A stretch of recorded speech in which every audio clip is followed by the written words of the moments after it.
இந்த உலகத்தினுடைய சிநேகிதத்திற்கு அது எந்த சிநேகிதமா இருந்தாலும் அதற்கு ஒரு நோக்கம் இருக்கும் ஆண்டவரே, அதற்கு ஒரு நோக்கம் இருக்கும்.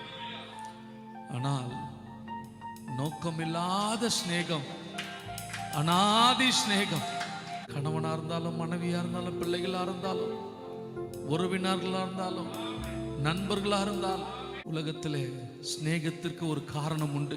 ஆனா எந்த காரணமும் எந்த நோக்கமும் இல்லாத ஒரே சிநேகம் நம் தெய்வத்தினுடைய சிநேகம், நம் நேசருடைய சிநேகம், சர்வ வல்லவருடைய சிநேகம். அந்த சிநேகத்துக்கு எந்த காரணமும் இல்லை, நம்ம நேசிப்பதற்கான எந்த முகாந்தரமும் இல்லை, எந்த முகாந்தரமும் இல்லை. ஆனால் அவர் சிநேகம் மாறவே இல்லை, அவர் நேசம் மாறவே இல்லை.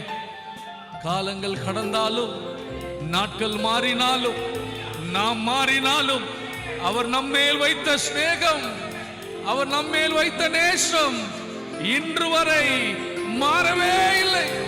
பிசாசு நம்ம கொண்டு போய் முன்னாடி நிறுத்தி தடைகளை கொண்டு வருகிறார்.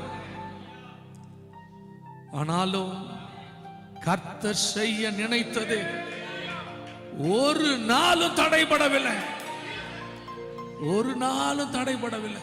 அவர் செய்ய நினைத்தது இதுவரை நம்முடைய வாழ்க்கையில தடைபடவில்லை.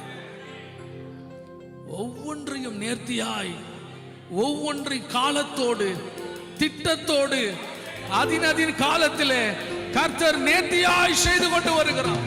நம்ம நேர்த்தியா இல்ல, ஆனா அவர் நேர்த்தியா எல்லாவற்றையும் செய்து கொண்டிருக்கிறார், எல்லாவற்றையும் செய்து கொண்டிருக்கிறார். ஏனென்றால் அவர் நம்மேல் வைத்த சிநேகத்திற்கு காரணம் இல்லை, எந்த நோக்கமும் இல்லை. ஒரே நோக்கம், அநாதி சிநேகம், என்னுடைய பிள்ளை என்ற சிநேகம், ஓ நான் தகப்பன் என்கிறதான சிநேகம்.